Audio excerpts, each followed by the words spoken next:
எண் 12 கமலி எஸ். ஏடுதூக்கி பள்ளியில் இன்று பயிலும் பொண்ணுதான் நாடு காக்கும் தலைவியாய் நாளை விளங்க போகிறேன். தித்திக்கும் தேன் தமிழ் திக்கட்டும் பரவட்டும் முத்தமிழ் தாய்க்கு என் முதற்கண் வணக்கங்கள்.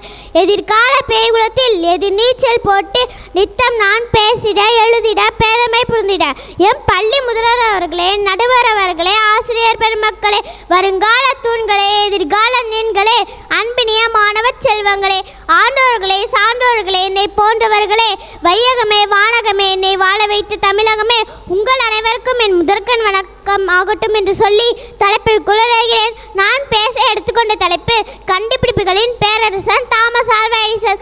தாமஸ் ஆல்வா எடிசன் 1847ஆம் ஆண்டு பிப்ரவரி 11ஆம் நாள் ஓகியோவில் உள்ள மிலான் என்ற ஊரில் பிறந்தார். தந்தை சாமுவேல் எடிசன் ஓர் அமெரிக்கா, தாய் நான்சி எடிசன் ஸ்காட்டிஷ் பரம்பரையில் வந்த கனடா மாது. அவர் ஒரு பள்ளிக்கூட ஆசிரியர் ஆவார். இவருக்கு எடிசன் 7ஆகவும் கடைசியாகவும் பிறந்தார். தாமஸ் எடிசனுக்கு சிறு வயது ஆகுது கேட்கும் திறன் பாதித்ததோடு அநேக புது படைப்புகளை காரணமாக இருந்தது.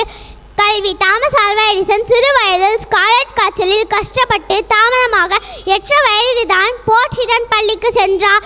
3 மாதங்களுக்கு பின் ஒரு நாள் மூளை கூடாறு உள்ளவன் என்று ஆசிரியர் திட்டியதால் அவரது பள்ளி படிப்பு முடிந்தது.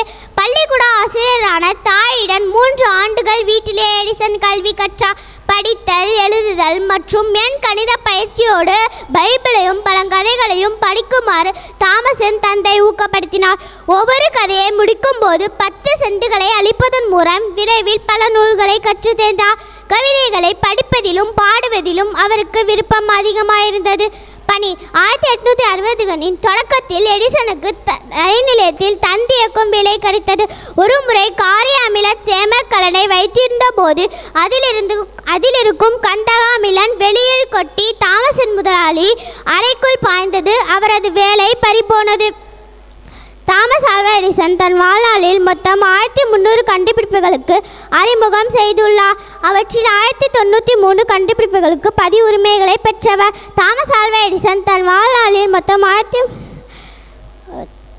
தாமஸ் ஆல்வா எடிசன் கண்டுபிடித்த கருவீரர் ஏராளம் என்றாலும் கூட இருந்து நாம் தினந்தோறும் பயன்படுத்தும் ஒளி சாதனைகள் அனைத்திற்கும் அவர்தான் தந்தை.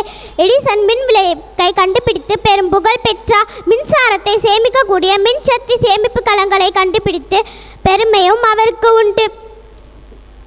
முதலில் நகரும் படத்தை உருவாக்கும் கெனடஸ்கோப் கருவியை கண்டுபிடித்தார்.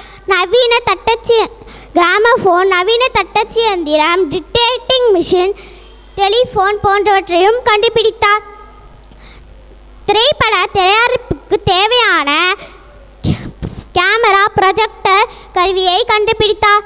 எடிசன் தன் 84ஆம் வயதில் 1931 அக்டோபர் 18ஆம் தேதி நியூ ஜெர்சியில் உள்ள வெஸ்ட் ஆரஞ்ச் நகரில் காலமானார். நாம் எத்தனை முறை தோற்று போனாலும் மனம் தவறாது வெற்றிக்கான இலக்கை அடைய மீண்டும் முயற்சி செய்வேன். முயற்சி திருவினையாகும், முயன்றால் சாதிக்க முடியும். வெற்றி என்பது 1% உத்வேகமும் 99% உழைப்பும் என்று தாமஸ் ஆல்வா எடிசன் அழகிய பொன்மொழி. நன்றி, வணக்கம்.